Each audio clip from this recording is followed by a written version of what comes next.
ഉരുൾപൊട്ടലിൽ വിറങ്ങലിച്ചു നിൽക്കുന്ന വയനാട്ടിലെയും മറ്റിടങ്ങളിലെയും ദുരിതബാധിതരെ ഓഗസ്റ്റ് 4 ഞായറാഴ്ച വിശുദ്ധ കുർബാന മധ്യേ സമർപ്പിച്ച് പ്രത്യേകം പ്രാർത്ഥിക്കുവാൻ KCBCയുടെ ആഹ്വാനം. കേരള കാത്തോലിക് മെത്രാൻ സമിതി പ്രസിഡന്റ് കർദിനാൾ ബസേലിയസ് ക്ലിമിക്സ് കാത്തോലിക്ക ബാവയാണ് ഇത് സംബന്ധിച്ച് ആഹ്വാനം നൽകിയത്.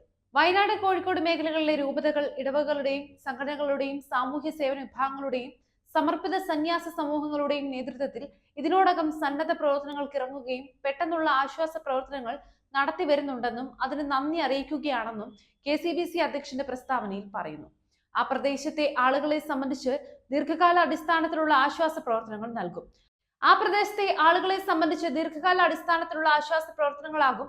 അഭികാമ്യമായിരിക്കുന്നതെന്ന് കേരളത്തിലെ മെത്രാന്മാർക്കും സന്യാസ സമൂഹങ്ങളുടെ പ്രൊഫഷണൽ സുപ്പീരിയേഴ്സിനും അയച്ച കത്തിൽ കർദിനാൾ സൂചിപ്പിച്ചു. വീട് നഷ്ടപ്പെട്ടവർ, വസ്തുവും സമ്പത്തും നഷ്ടപ്പെട്ടവർ, ജീവനും ജീവിതവും നഷ്ടപ്പെട്ടവർ എന്നിങ്ങനെ അവിടുത്തുകാർക്കുണ്ടായ നഷ്ടങ്ങൾ വാക്കുകൾക്ക് അതീതമാണ്. ഇത്തരം മുൻകാല സാഹചര്യങ്ങളിൽ റിലീഫ്, പുനരധിവാസ പ്രവർത്തനങ്ങൾക്ക് KCBC വളരെ ശ്ലാഘനീയമായ നേതൃത്വം വഹിച്ചിട്ടുണ്ട്. എല്ലാ രൂപതകളും സമർപ്പിത സന്യാസ സമൂഹങ്ങളും വളരെ ആത്മാർത്ഥമായി സഹകരിക്കുകയും ചെയ്തിട്ടുണ്ട്.